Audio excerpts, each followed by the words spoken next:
Helen was 24 when she bought a simple red dress in 1958.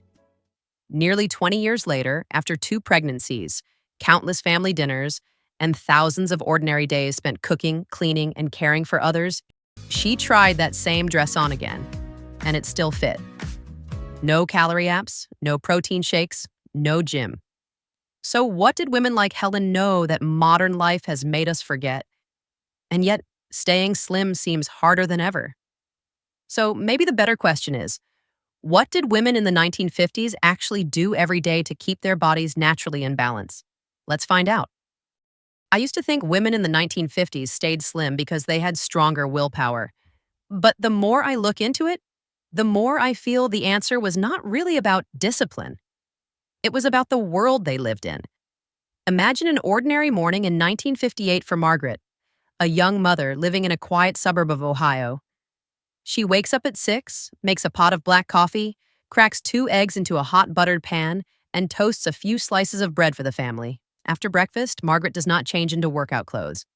She simply begins a normal day, making the beds, washing clothes, hanging laundry outside, walking to the nearby store for vegetables, then coming back home to prepare dinner. No water tracking app, no step counting watch, no video promising to help her lose 10 pounds in 7 days. And yet, from morning until late afternoon, her body is rarely still for long. Only when the house finally grows quiet does Margaret sit down for a few minutes, holding a cup of coffee that has already gone a little cold. What matters even more is that food is not everywhere around her the way it is today. There is no oversized sweet drink on the way home, no late-night food delivery at 11 p.m., no bags of snacks waiting in a desk drawer, in the car, or beside the sofa. If Margaret wants to eat, she usually has to prepare a real meal. To me, this is the part worth thinking about. Maybe we are not weaker than the generations before us. Maybe we simply live in a world where overeating has become too easy, while movement has become something we have to schedule. Women in the 1950s did not have to fight their bodies every day. Their lives, although harder in many ways, quietly created a natural rhythm. More regular meals, more daily movement, and fewer constant temptations. In Margaret's house, eating had a rhythm. Breakfast happened in the morning. Lunch came at midday. Dinner was served in the evening. Between those meals, the kitchen was not a place people wandered into every hour looking for something to nibble on. That may sound almost strange today because modern life has trained us to treat hunger as an emergency. A little hunger at 10:30. Grab a snack. Bored at work. Open a packet of chips. Watching television. Bring something to chew. Driving home. Pick up a drink, a bar, or something sweet. But in the 1950s, food was not always within arm's reach. If Margaret felt hungry before dinner, she did not instantly solve it with crackers, candy, or a protein bar. She simply waited. And by the time dinner was ready, real food actually tasted better. To me, this is one of the biggest changes we rarely notice. Many people today are not eating 3 meals anymore. They are eating one long, unfinished meal that stretches from morning until night. A bite here, a drink there. A handful of something while standing in the kitchen. Women in the 1950s did not have some magical resistance to snacking. They simply lived before snacking became a lifestyle. Their meals had clear beginnings and clear endings, and that structure quietly protected them.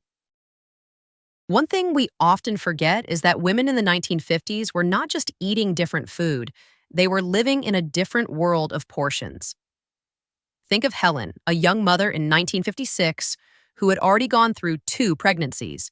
She was not a celebrity, not a model, not a woman with a personal trainer or a strict diet plan. She was simply a mother trying to run a home, cook meals, take care of her children, and get through the day. At dinner, Helen's plate did not look like a modern restaurant plate. It was smaller, simpler, and when it was full, the meal looked complete. A piece of meat, some potatoes, vegetables, maybe a slice of bread with butter. Nothing about it felt like a weight loss plan. It was just dinner. And if one of the children left one small piece of potato behind, Helen might eat it quietly while clearing the table. Not because she was hungry, but because wasting food felt wrong. But place that same meal on a modern oversized plate and suddenly it might look small. That is the quiet trick of portion size. The body does not always decide how much is enough.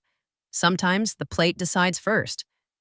Today, larger portions have become so normal that we barely notice them. Bigger plates, bigger cups, bigger burgers, bigger fries, bigger value meals. Even when we are not extremely hungry, we often finish what is in front of us because our eyes have already accepted it as one serving. Helen did not need to scan barcodes, weigh every bite, or stop herself with guilt. Her environment did part of that work for her. A normal plate held a normal amount of food. A full plate felt satisfying because the size of the plate told the right story. To me, this is one of the most powerful differences between then and now. Women like Helen were not always eating smaller portions on purpose. Their portions were simply smaller by default. And when normal is smaller, staying slim does not feel like restriction. It just feels like life. One of the biggest differences between the 1950s and today was not just what women ate. It was how much time food required. For women like Helen, dinner did not appear instantly. It did not arrive through an app, come through a drive-through window, or wait inside a frozen plastic tray. It began slowly. Potatoes on the counter, vegetables to wash, meat to cook, soup simmering on the stove, dishes being set on the table. That slower process mattered. When Helen cooked, food had steps.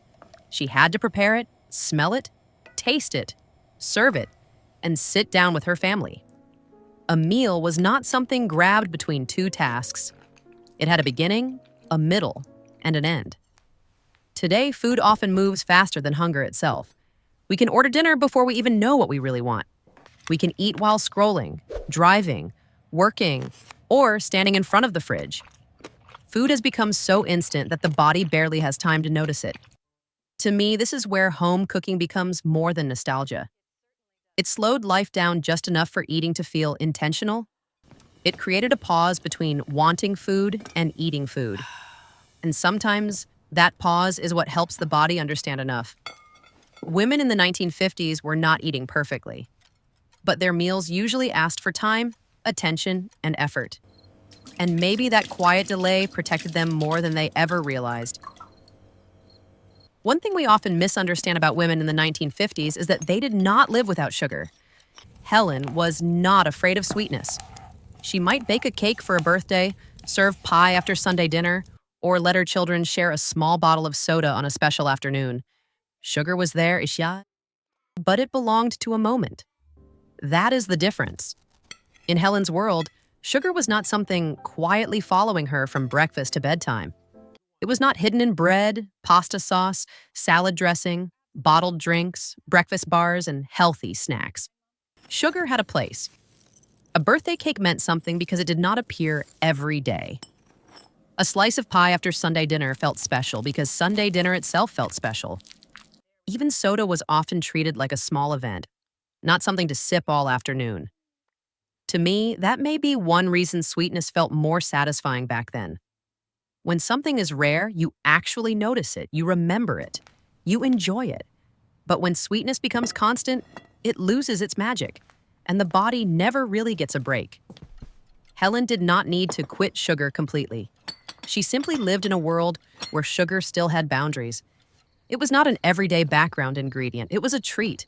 And maybe that made all the difference. Another quiet difference was what women drank. In Helen's home, the table usually had water, milk, or coffee.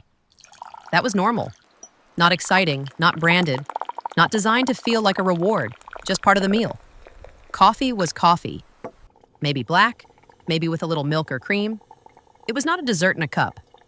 It did not come with whipped cream, flavored syrup, caramel drizzle, and hundreds of hidden calories. Milk was poured for the children. Water was there because people were thirsty. Soda existed, of course, but it was often something small and occasional. A treat on a Friday night, a family outing, or a hot summer afternoon. Today, this has changed completely. Many people do not just eat extra calories. They drink them without noticing. A sweet coffee in the morning, a bottled tea at lunch, a soda in the afternoon, a smoothie that sounds healthy but is loaded with sugar. By the end of the day, the body has taken in far more than the person realizes. To me, this is one of the most overlooked changes in modern life.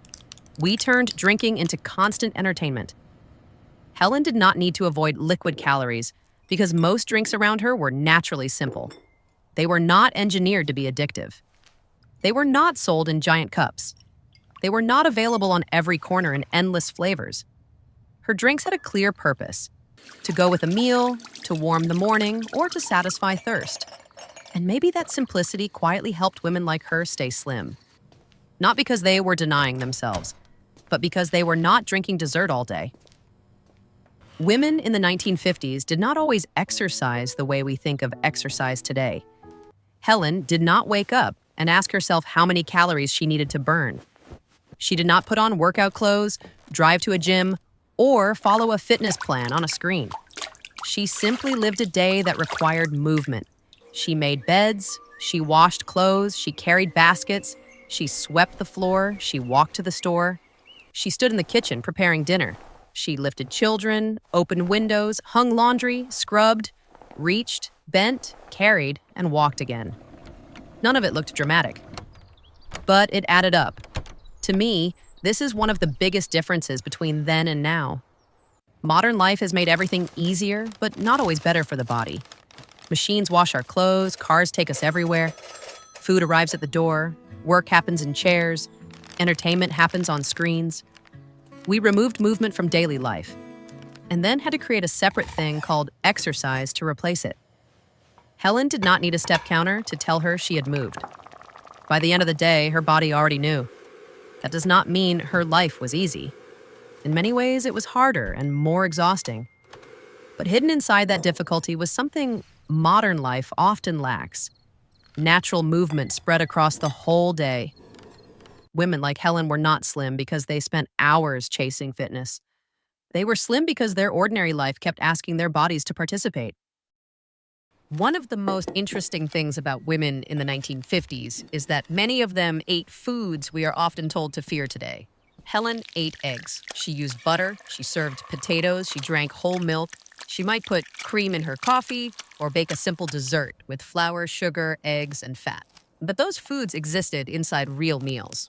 An egg was part of breakfast, not a processed protein snack with a long ingredient list. A potato was served on a dinner plate, not turned into a giant bag of chips designed to disappear in front of the television. Whole milk was poured into a glass, not blended with syrups, flavorings, and whipped cream. Butter was spread on bread or used in cooking, not hidden inside endless packaged foods. That difference matters. To me, modern eating has become strangely confusing. We are taught to fear simple foods like eggs, potatoes, butter, and milk, while trusting products that come with beautiful promises. Low-fat, light diet, sugar-free, high-protein, guilt-free. But many of those products are easier to overeat than the old-fashioned foods they replaced. Helen did not eat perfectly, but her food still looked like food. It sat on a plate. It belonged to a meal. It had a place, a portion, and a limit. Women like Helen were not slim because they avoided every bad ingredient.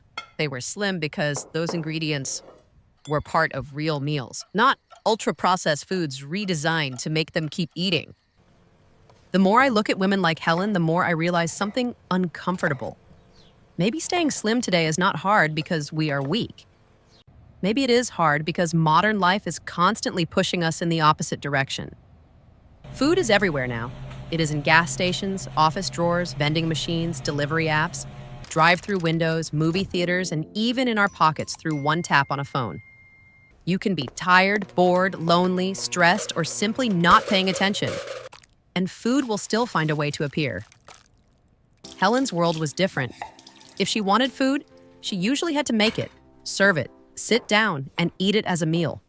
That small barrier mattered. Today, those barriers are almost gone. We can eat while driving, scrolling, working, watching television, or standing in the kitchen without ever feeling like we had a real meal. At the same time, movement has quietly disappeared. We sit to work, sit to travel, sit to relax, and then wonder why our bodies feel restless and heavy. To me, this is the real tragedy of modern weight gain. We often blame ourselves first. We say we lack discipline. We say we need more control. But many of us are trying to stay balanced in a world designed to keep us consuming. Women in the 1950s were not living in a perfect world. But when it came to food and movement, their environment still had natural limits. Modern life removed many of those limits. Of course, the 1950s were not a perfect time, especially for women. Their lives were often harder, more limited, and far less free than ours today. So this is not about romanticizing the past. It is about noticing one specific thing. Modern life has quietly changed. The natural rhythm between food, movement, hunger, and rest. And once those limits disappeared, staying slim stopped feeling natural and started feeling like a daily battle. Maybe the secret was never a secret at all. Women in the 1950s ate real meals, moved through daily life, cooked more, snacked less, drank simple drinks, and treated sugar as something special. They were not fighting their bodies every day. Their world simply made balance easier. And maybe that is what modern life has taken from us, not willpower, but the quiet rhythm that once helped the body feel at home.